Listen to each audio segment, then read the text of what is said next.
Okay, welcome back. Back already. A lot has happened since that last video. There's also a few things that I forgot to cover earlier in the other video that I had uploaded earlier today.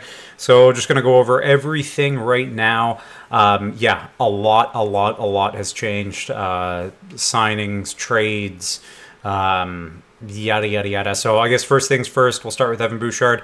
He signs a 4-year deal worth $42 million. That keeps the cap hit at $10.5 million. Actually substantially lower than I was expecting for him. I was expecting him 11 plus AAV. This is a pretty decent contract for Edmonton. Obviously, Edmonton fans would prefer to see that term a little bit longer than 4 years, but like I said in the earlier video, it's going to be a trend from here on out, especially with this free agency class and signing class, to sign shorter term deals, I think. With the cap going up, everybody's contracts are going to explode. So if you can't sign a big money contract now, you're going to sign a shorter term deal so that in a shorter amount of time, while you're still in your prime, for somebody in the case of Evan Bouchard, he can cash in later on. Not that he hasn't already, $10.5 million. Pretty good chunk of change. So yeah, Evan Bouchard, last year, 82 games, 14 goals, 53 assists for 67 points. Year before, 81 games, 18 goals, 64 assists for 82 points. So a slight down year from last year, both in the playoffs and in the regular season. So last year in the playoffs, so 23-24 season in the playoffs, 25 games played, he had 6 goals, 26 assists for 32 points. This year, he's over a point per game, so it's still pretty good, or very good for a defenseman. 14 games, 22 games played. Good lord, 7 assists, 7 goals, 16 assists, 23 points. I got through it, and yeah, honestly, pretty good contract. If he had the same amount of points that he did last year, this year, I think that cap hit is easily over $1 million. I think that the Edmonton Oilers kind of lucked out. Not really lucked out, but you know what I mean. That he had a lower point total this year than last year, but still, as you'll see in the next few contracts, people are getting paid. People are getting paid a lot. So yeah, Edmonton now, another big contract on the books. Obviously, McDavid is up pretty soon here. That's going to be another big contract. Yeah, we'll have to see how it goes. But honestly, this is a pretty good cap hit so far. Obviously, we don't know about clauses. I would assume that there's probably some clauses involved. But this takes him until he is 28, so he will be a UFA. So this takes him 2 years into his UFA status. So 2 years in RFA, 2 years in the UFA, and then after that, he then is going to be UFA once this contract is done. Depending on how the Edmonton Oilers do from here on out, more than likely re-signs, I would assume. But still, great contract for him. Great contract for the team. I think that the cap hit is pretty decent. Obviously, you don't want to be paying a lot of guys too much money, but that now means that the Edmonton Oilers have $500,000 worth of cap space. So yeah, they're gonna have to get tricky with a couple things. Wouldn't be shocked to see what's his face? Good lord, my brain. Arvidsson shipped out if possible. Obviously, he's got a new move, full no move contract, or no trade, either one of the two. I think it's a full no move contract in place, so he would have to waive that. Would I be shocked if he does waive it? No, I wouldn't be shocked. Along with that, Trent Frederick has now been re-signed quite a while ago for $3.8 million, $3.85 million. So it's a pretty steep contract. They're going to hope that guys like Matthew Savoy can come up and play meaningful minutes. Vasily Podkolzin hopefully moving up the lineup. Another player I didn't cover that did re-sign today is Kasperi Kapanen at 1.3. So yeah, they're definitely a top-heavy team, but we've known that about the Edmonton Oilers for quite a while. They're a top-heavy team. Obviously, that Darnell Nurse contract still looks not fantastic, and he does have a full no move that does turn into a modified no move at some point, but still pretty pricey. They do need to upgrade on goaltending. Obviously, if they ship out one of Skinner or Calvin Pickard, more than likely Skinner at that 2.6 mark, there's still not a lot of room to move around. along with that buyout fee for Jack Campbell, is going to linger for quite a while. It drops off to 1.5 in 27-28, but still, a lot of cap gymnastics are going to have to be done for the Edmonton Oilers. I would assume the first thing to do is try to ship out that Victor Arvidsson contract here, barring he waives his no-move contract, which I'm sure he would. So yeah, big contract there. Next up, Andrei Kuzmenko. I was really hoping he would resign in LA. He looked amazing for LA after getting there. I don't think he would have the same numbers on another team that he did this year for LA. So I think this is a mutually beneficial move for both the Los Angeles Kings along with Andrei Kuzmenko. He just looked like a great fit. So I'm happy to see him stick around. 1 year at $4.3 million. If he can do what he did at the end of the year this year, next year for the entire season, that is going to look like a absolute bargain. So yeah, to start the year last year with the Flames, played 37 games, had 4 goals, 11 assists for 15 points. Definitely underperformed for the Flames in that year.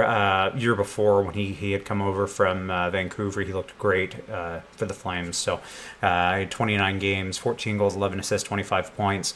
Comes over this year, or starts the season this year. Underperformed a little bit. Goes to Philly, only plays 7 games. He gets 5 points though, and then he plays for the Kings. He's got 22 games played, 5 goals, 12 assists for 17 points in 22 games. Like I say, pretty fantastic numbers. And just impact, just the eye test works. He looked good. He had great chemistry. In the playoffs, more of the same. 6 games played, 3 goals, 3 assists for 6 points. I think this is a no-brainer for both Kuzmenko and the LA Kings. This is a move that should have happened, and I'm glad it did. And then, so pretty self-explanatory. $4.3 million ends at the end of this year. He will be UFA, all that fun stuff. He will be 30 by the time this contract ends. He's currently 29, 5'11", 195. So the LA Kings currently have still $20 million in cap space. They do have to extend a couple guys at the end of this year, so maybe holding on to that cap space might be a good idea. Kempe is a big one. Kopitar more than likely signs a more team-friendly deal, but Kempe is going to be somebody that is going to get paid, I would assume. Other than that, I don't think there's anybody too big. Brent Clark, he'll probably get a raise, but not too crazy. Otherwise, honestly, the LA Kings are looking pretty poised to make some moves this offseason. I don't want them to spend too much money on things they don't actually need, though, is the big thing. So we shall see how that goes. But regardless, I like this Andrei Kuzmenko contract a lot. Next up, the big one, the big one. So if you remember earlier on earlier today's video, I was talking about tampering and all this stuff. From the Vegas Golden Knights, that if there was not a sign and trade, that Toronto could go after Vegas for a sign and trade or for a tampering and possibly lose the contract, lose a pick, and something else, I can't remember, and a fine. That did not end up happening though. So Marner is actually traded to the Vegas Golden Knights. So the Toronto Maple Leafs have signed Mitch Marner and then traded that contract. So the trade goes as follows.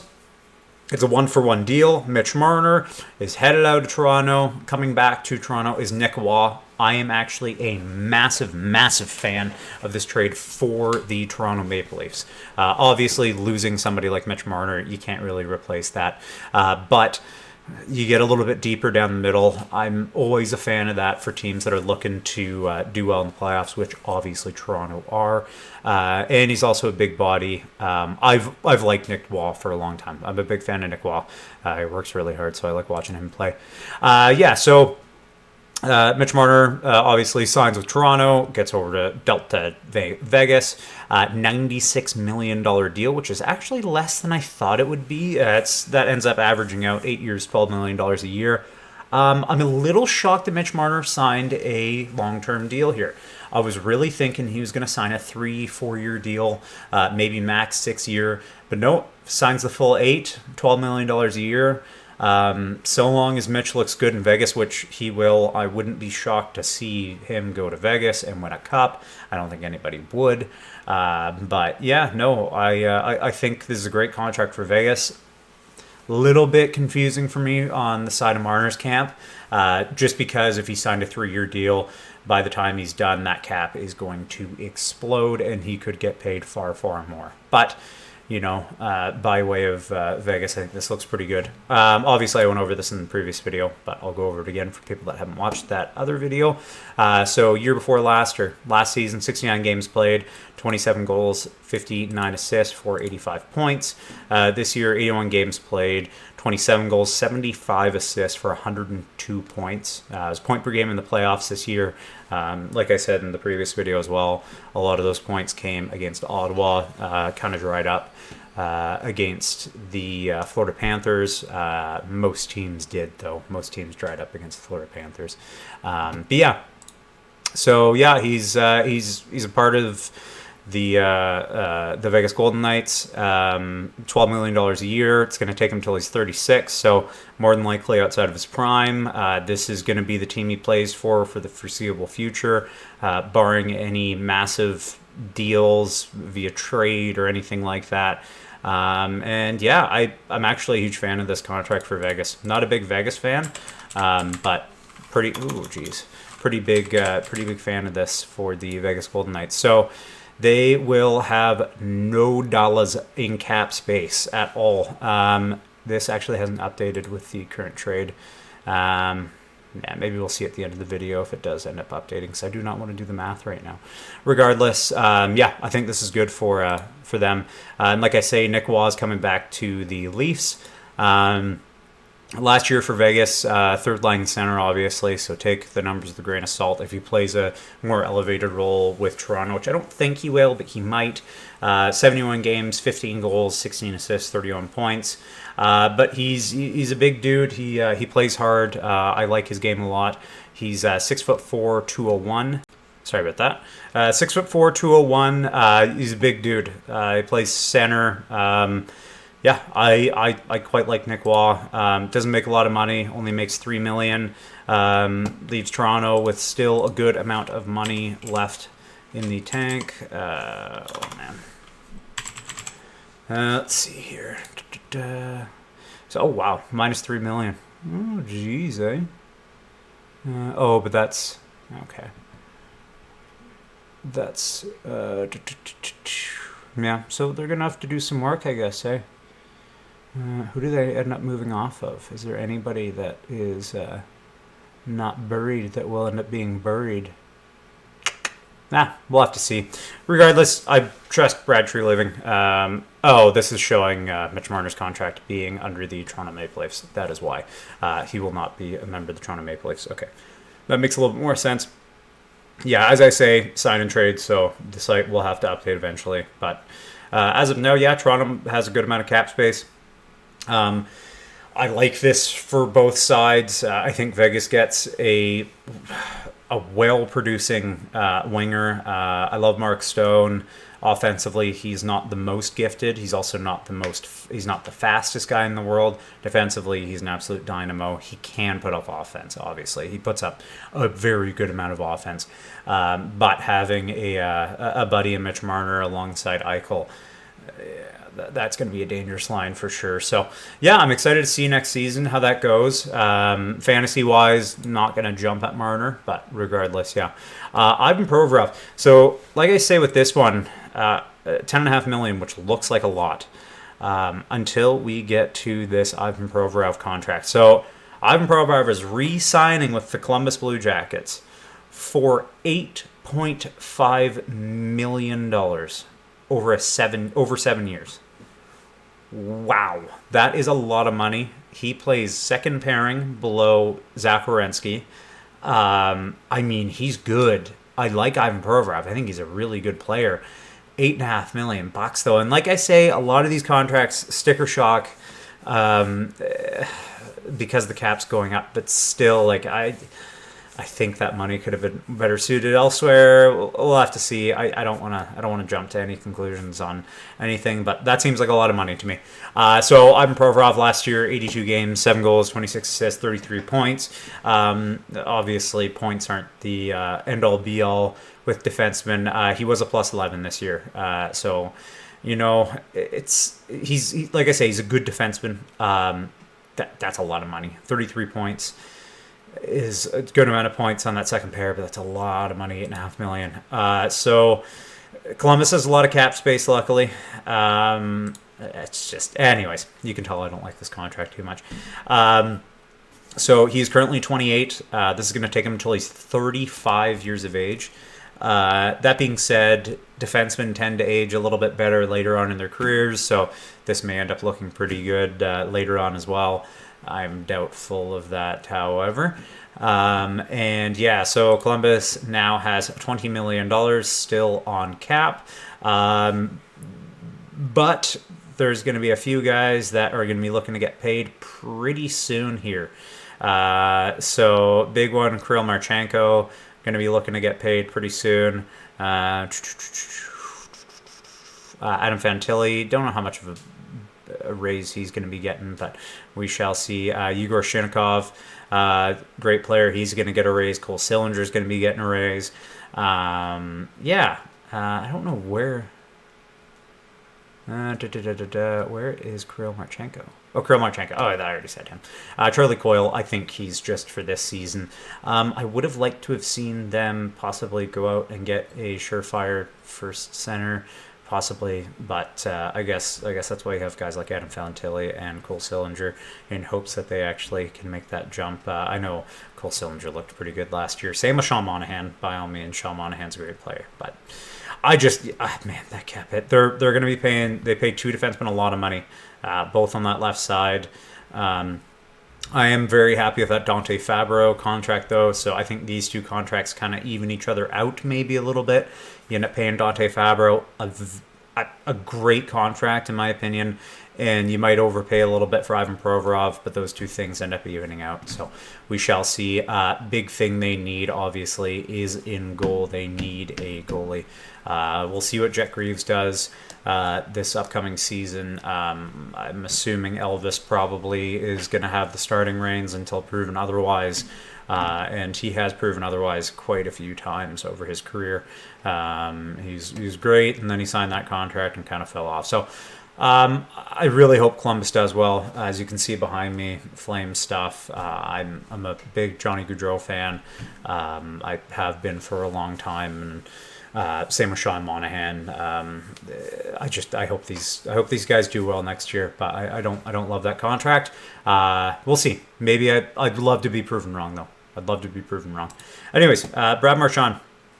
So there's a lot of talks about him possibly signing in Toronto, which was very confusing to me, because why would Brad Marchand ever want to sign in Toronto? Maybe just to screw them over. Who knows? But still, he ends up re-signing with the Florida Panthers, so we don't have to guess anymore. And is anybody shocked that he's re-signing? Probably not. So he signs a 6-year extension, which is pretty long for a guy of his age, but it keeps that cap hit down. And it's a $32 million total contract. Last year with the Boston Bruins, he played 61 games, had 21 goals, 26 assists for 47 points. Played for Florida, only 10 games. Had 2 goals, 2 assists, 4 points. Big thing is in the playoffs, 23 games played, 10 goals, 10 assists for 20 points. Is a big reason why they were able to win back-to-back, so I understand keeping him around. Oh, wow, the contract doesn't even update on Puckpedia. That's fun. Regardless, though, you can imagine. It's a good contract for a guy that's younger. That being said, though, he is 37 currently. We'll have to see. I mean, I trust the Florida Panthers management. They've done nothing to prove to me that I can't trust them. So from here on out, I will trust them. Same as I did last year and same as I do this year. You got to trust that management group. You can't win back-to-back with a poor management group. Regardless. Along with that, Aaron Ekblad's also sticking around. So Aaron Ekblad is signing a 8-year deal worth $6.1 million a year. So they're keeping everybody around. Aaron Ekblad is 29 years of age, which is always shocking to me because I always think he's older than that for some reason. I don't know why. I always think he's like 33, 32. He's just been around for a long time. Big body, 6'4", 220. Obviously, the first overall pick for the Florida Panthers in 2014, which they love that draft. Last year, he played 56 games in the regular season, 3 goals, 30 assists for 33 points. And then in the playoffs, 19 games played, 4 goals, 9 assists, 13 points.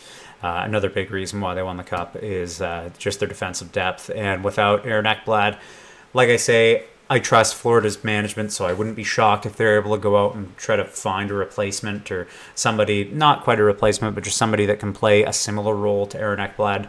But keeping him around is even better. So contracts, keeping it pretty low. It does go for a while, obviously, so the contract will carry until he's 37. He's obviously 29 now. The Florida Panthers have 4.9 million. That's obviously now eaten up by Brad Marchand. But yeah, keeping that crew back together or still together is pretty impressive in my opinion. Good on those boys. And then obviously Nick Hague was traded to the Predators earlier on. I believe it was Colton Sissons and Jeremy Lauzon going the other way. And Hague and a third went to the Preds, if I remember correctly. So yeah, Nick Hague getting paid $5.5 million, which is pretty steep. Not too bad though. Contracts are going to go crazy. He's a right shot defenseman. Makes sense, kinda. He's 26 years of age currently, 6'6", 245, very big body. You're not looking for points head and Nick Hague, you're looking for banging and crashing and decent defensive play, which is what they will end up getting. $5.5 million. It's going to carry until he is 30 years of age. And the Predators have $12 million of cap space still. So we shall see what they end up doing from here on out. And yeah, that's about it for that contract. Not a big move, but you know, it's a contract and it's a player. And then this is one that happened yesterday that I completely forgot to cover. Morgan Geekie is sticking around. So 6-year deal, $5.5 million a year. He is another player that is much younger than I remember him being always. He is 26 years of age, 6'3", 208, big center. And yeah, career year under Boston this year, 77 games played, 33 goals, which is pretty big. 24 assists and 57 points. Obviously, they didn't make the playoffs this year, but the one thing Boston needs is center depth. If they let him walk, that is just blatantly letting center depth leave for no reason. So this was a no-brainer for Boston to re-sign him. I, once again, think this is a mutually beneficial agreement between the two. I think Morgan Geekie plays his best hockey in Boston, and I think the Boston Bruins obviously need center depth, though it makes sense to keep him around. Next up here, $5.5 million, going to take him till he's 32. I don't believe. So 2026, 2027. So first year of this contract, he's got a full no trade. After that, it's a modified no trade. 17 no trade. A couple signing bonuses throughout that, but the big thing is the cap hit is going to be $5.5 million on the cap. Alexander Romanov re-signs with the Islanders. This one, pretty high contract. He's young. Contracts are going crazy, so why not just pay everybody a crazy amount? Obviously drafted by the Montreal Canadiens. He is 6'1", 220. Not the tallest, but he's a beefcake. 64 games played, 4 goals, 16 assists for 20 points. Obviously no playoff games this year. And this contract's going to be taking him until he is 33 years of age. He's currently 25. I don't mind this too much. Full no move for the first 3 years. After that, it's a no move contract with a modified no trade clause. 16-team no trade, and then after that, that no move contract disappears, and it's just a no trade. It's sort of a whatever contract in my opinion. Just realized I completely forgot to check the Boston Bruins current cap space. So they have $12 million, so they can do some work this offseason. I would prefer the Boston Bruins just stay pat. If they don't do well, this upcoming draft is going to be great. Not that I really care how good Boston's going to do, but if I were their GM, I would not be making any extra moves. live with your cap space. Cap space is great. You can weaponize it if you need to take on some contracts to gain some more draft capital. But in all honesty, just stand pat for now. Don't sign any big ticket contracts. They made that mistake last year by signing Zadorov and Lindholm. I say just hold off. And then the Islanders have $14 million in cap space. So same thing I said about the Boston Bruins, I say about the Islanders as well. That being said, the Islanders, they've made some trades to move off some people recently. And the big one being Noah Dobson and the possibility of moving Matthew Barzal as well. And also Bo Horvat has been in the rumor mill as well. So, yeah, let me know what you think about all these moves. Obviously, the big one being that Marner trade to the Vegas Golden Knights. I think that's mutually beneficial. Trade for both. For a guy that was just a pending unrestricted free agent, and Vegas gets the cap space to be able to re-sign him. It's kind of funny that he was going to be UFA tomorrow, but the threat of tampering was so great that they ended up just making a trade. So very curious to see what you guys think about all this. Is it good guy Vegas now, or because of the whole Pietrangelo thing, which he is obviously clearly injured. I just want to mention that he's very clearly injured. But does that still make him a bad guy? Who knows? So anyways, take care. Have a good one.